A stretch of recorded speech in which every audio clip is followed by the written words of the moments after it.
오늘은 불임조 활동을 위한 문제 해결 과정을 진행하기 위해서 여기 충남의 청양에 있는 애경 케미칼에 왔습니다.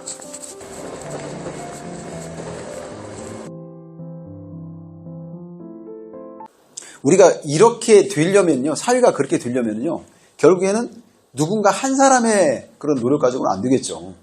그죠?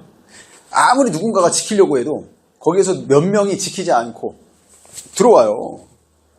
예, 교차로에서 다른 사람들은 다 질서를 지키고 있는데 누군가가 신호 위반하고 하나 쑥 들어와요. 어떻게 돼요?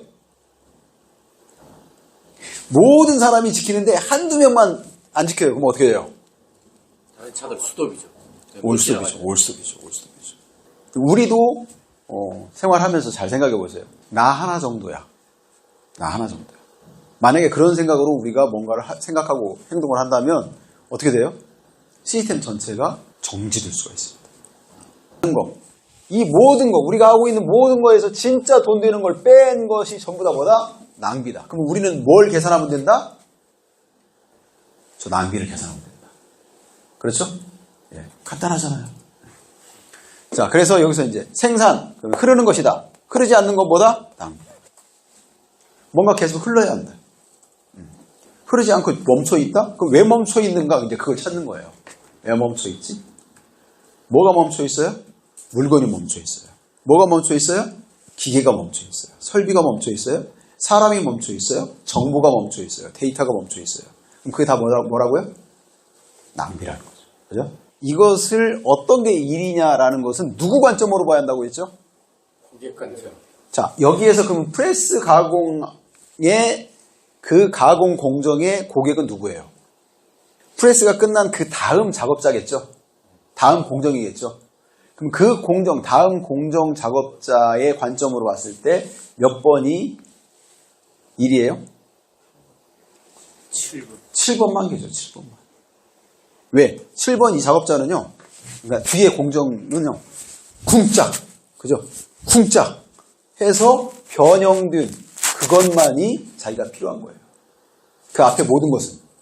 그 쿵짝이 나오기 위한 예비 동작들이에요. 그러면 이 예비 동작들은 왜 필요해요? 왜? 7번을 위해서 필요합니다. 7번을 위해서 필요하니까 우리는 그러면 이걸 하기 위해서 이것도 다 필요한 거니까 이것도 다 일이 아니냐라고 생각할 수 있는데 그렇게 하면 뭐가 안 된다고 그랬죠? 돈이 안 된다. 개선이 안 된다고 그랬죠. 그러면 이게 고객이 원하는 게 아니니까 프레스 상하 가공 우리는 이것만 원하니까 이것을 그러면 첫 번째 없앨 수 있다면 뭐 해라? 없애라. 없앨 수 없다면 어떻게 하면 좋을까요? 그렇죠. 줄여나가는 거죠. 얘 좀 이해되세요? 그러니까 이것을 그렇게 우리는 그동안에 계속 생각을 했단 말이죠. 어떻게? 야, 7번 작업을 위해서는 당연히 이거 1번에서 6번까지 해야 하는 거 아니야. 그래야 7번 작업을 하지. 당연한 거 아니야. 라고 하면 뭐가 안 돼요? 개선이 안 돼요. 야, 이거 1번에서 6번까지 이걸 어떻게 7번만 좀 할 수 있는 방법 없을까? 그렇다면 이걸 어떻게 좀 줄일 수 있는 방법 없을까? 가공물을 뗀다? 이거 자동으로 떼게 할 수 없을. 그래서 내가 일을 할 때는 뭐 해야 한다고요? 두 가지를 알으라고 그랬죠? 고객이 원하는 것. 그렇죠. 계속 그것만 생각하시면 돼요. 내 고객은 누군가? 내 고객이 원하는 건 뭔가? 그거 위에 내가 하고 있는 일은 뭐지? 그럼 그것을 줄여나가려면, 없애려면, 이걸 계속 생각하시면 됩니다. 그래서 회사에서 우리가 이것을 언어를 잘 선택해야 하는 이유가 뭐냐면, 개떡같이 말하면 찰떡같이 알아들어. 이 얘기 하면 돼요, 안 돼요? 안 돼요. 근데 우리 그 얘기 써요, 안 써요? 쓰죠? A라고 얘기하면요, A로 알아듣는 게 그게 맞아요. 그래서 여러분 일을 할 때, 야, 눈치껏 좀 해, 눈치껏. 자, 눈치껏 일하면 돼요, 안 돼요? 눈치껏 일하지 말고 어떻게 일해야 돼요? 지시 받은 대로 일을 해야 돼요. 눈치껏 우리가 일을 하니까 지시하는 사람들이 아무렇게나 지시해요. 개떡같이 말하면 어떻게 알아들어요? 개떡같이. 찰떡같이 얘기하면? 눈치껏 일하면 된다, 안 된다? 우리는 어떻게 일을 해야 돼요? 지시 받은 그대로 일을 하면 돼요. 근데 이상하다. 그럼 어떻게 해야 돼요? 다시 확인하면 되죠. 이거 이렇게 하라고 한 거 맞죠? 확인 사살 들어갑니다. 맞아. 그렇게 하라는 거 맞아. 녹음해 놓으세요. 적어 놓으세요. 도장 받아 놓으세요. 그 눈치껏 일하면 어떻게 되느냐? 문제를 제대로 파악할 수가 없어요. 자, 회사에 일을 하면서 눈치껏 일하면 안 되는 이유. 왜 그럴까요? 자, 눈치를 표준으로 정할 수 있어요, 없어요? 눈치를 표준으로 정할 수 없다는 것은 무슨 얘기예요? 사람마다 다 다르다예요, 해석이. 이야기한 사람은 한 사람인데 그걸 다 다르게 해석을 하면 배가 산으로 가겠죠. 그죠? 예. 그래서 말하는 사람도 대충 얘기해서는 안 되고 듣는 사람도 나름대로 해석하면 안 돼요. 근데 이게 쉽지는 않을 거예요. 그동안 우리가 익숙한 그런 방법들이 있어서 하루아침에 그걸 바꾸는 건 쉽지 않을 겁니다. 근데 노력하셔야 돼요. 정확하게. 노력한다. 정확하다. 그것은 뭐냐? 감으로 얘기해서는 안 된다는 거예요. 문제라는 것은 우리가 원하는 바람직한 상태, 표준의 상태, 기대하는 바, 거기에서 벗어난 거, 이걸 뭐라고 한다고요? 문제라고 합니다. 먼저 문제인지 아닌지를 알려면 뭘 알고 있어야 돼요? 표준, 그죠? 기준, 목표, 기대치, 바람직한 상태.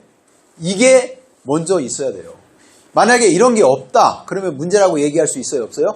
없어요. 자, 문제라고 얘기하자마자 여러분은 뭘 떠올려야 돼요? 그래서 우리가 어떤 걸 합의해 갈 때는요, 반드시 서로의 기대 수준을 뭐 해야 한다? 맞춰야 한다. 이게 기대 수준에 어떤 차이가 생기면은요, 반드시 문제가 발생을 합니다. 이렇게 갭이 발생합니다. 그래서 이걸 좀 해오세요 라고 이 정도의 기대 수준으로 요청을 했는데 이 사람은 아무리 열심히 해도 이 정도밖에 안 돼요. 나중에 뭐라고 해요? 야, 요 따위밖에 못해? 내가 원하는 건 이거야. 근데 이 사람은 그걸 못하는 거예요. 그럼 뭐가 발생해요? 이 문제가 발생하면서 두 사람 간에 갈등이 발생합니다. 지시받은 사람은 그냥 내내 할 게 아니고 그걸 확인해야겠죠. 요청하신 것이 요거 맞습니까? 요런 거 맞습니까? 그래가지고 서로 확인을 하는 거예요. 왜? 여러분도 아시잖아요. 내가 후배한테 뭐 일 시킬 때 내가 정확하지 않은데 대충 일 시키는 그런 적 있어요, 없어요? 있단 말이에요. 근데 후배가 그거에 대해서 꼬치꼬치 다시 물어봐. 그러면 후배한테 그거 답변하면서 나도 다시 정리가 돼요. 보통 우리가 문제 해결하는 방법은 뭐냐면 저 세 가지 중에서 직관적인 문제 해결입니다. 그러니까 분석이 필요 없어요. 딱 보는 순간 어떻게 해야겠다 결론이 나와버립니다. 그러니까 제대로 분석 안 된 상태에서 결론을 내니까 어때요? 진짜 원인을 못 찾고 계속 맴도는 거예요. 헛도는 거예요. 그래서 지난번에 발생했던 거 분명히 대책 세웠는데 또 그 문제가 발생합니다. 직관적인 문제 해결 방법, 저건요 필요해요. 어떤 때 필요할까요? 빨리 즉각적인 조치를 해야 할 때, 이때는 직관적인 문제 해결 방법이 필요합니다. 저건 누가 잘해요? 경험이 많으신 베테랑들, 선배들. 도대체 우리가 문제가 뭐냐? 우리는 이제 알았어요. 문제 찾을 수 있어요, 없어요? 문제 찾을 수 있죠.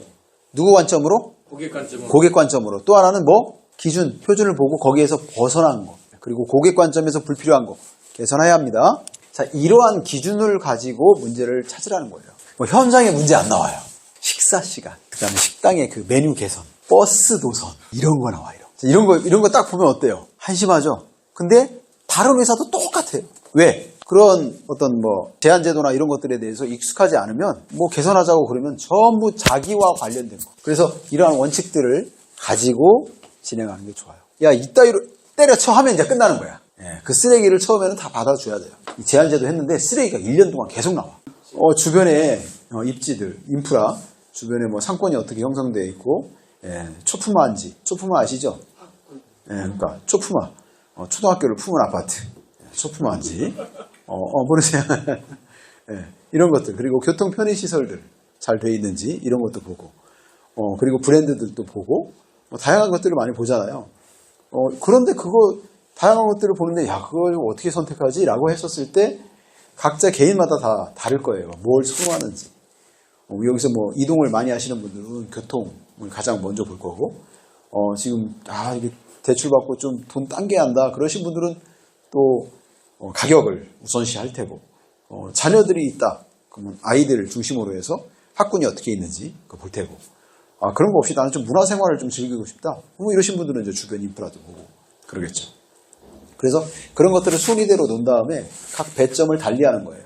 그래서 아파트별로 그게 그 각 항목별로 배점이 어떻게 되는지 그걸 쭉 배점 분배를 해서 나중에 더해서 합산을 해보면 가장 점수가 높은 거 그걸 선택을 하면 되죠. 근데 그렇게 하라고 그랬더니 그렇게 해가지고 결과가 나왔는데 그걸 인정을 안 하더라고요. 그러니까 오전에 제가 말씀을 드릴 때 우리가 지금 하려고 하는 문제 해결 방법이 어떤 문제 해결 방법이었죠? 직관, 계획, 분석이었죠. 지금 우리는 분석을 해서 문제를 해결하려고 그러는데 뭐뭇에 의한 이미 들어가 버리면 분석을 안 하고 직관적으로 우리는 이미 그것을 한쪽 방향으로 결정을 해버린 거예요.